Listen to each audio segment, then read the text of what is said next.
اس وقت پوری دنیا بڑی تیزی کے ساتھ سائنسز اور ٹیکنالوجی میں آگے بڑھ رہی ہے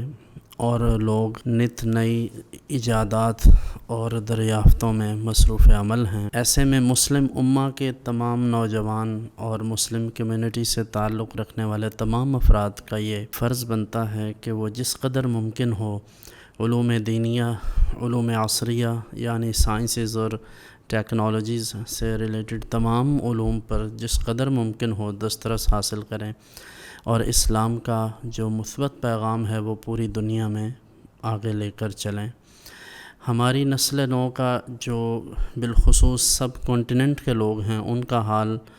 بہت مخدوش ہے۔ ہمارے ہاں تو لوگ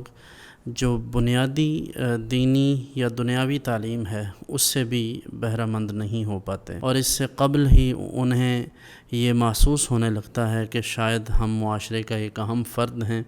اور کوئی بھی سماجی، معاشرتی اور دیگر جتنی بھی مجالس ہیں، خواہ وہ کوئی مذہبی تہوار ہو یا کوئی سیاسی جلسہ ہو، ان نوجوانوں کو لگتا ہے کہ وہ ہمارے بغیر مکمل نہیں ہے، سو وہ اپنی تمام تر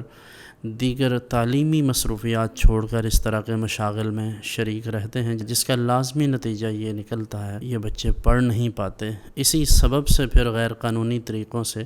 ملک سے باہر جانے کے لیے اور ترقی یافتہ ممالک کا وہ رخ کرتے ہیں۔ اس حوالے سے تمام والدین کو اپنے بچوں پر تربیت کے حوالے سے بھی اور تعلیم کے حوالے سے بھی بھرپور توجہ دینے کی ضرورت ہے۔ ہمارے نوجوان اگر تھوڑا بہت بھی پڑھ لیں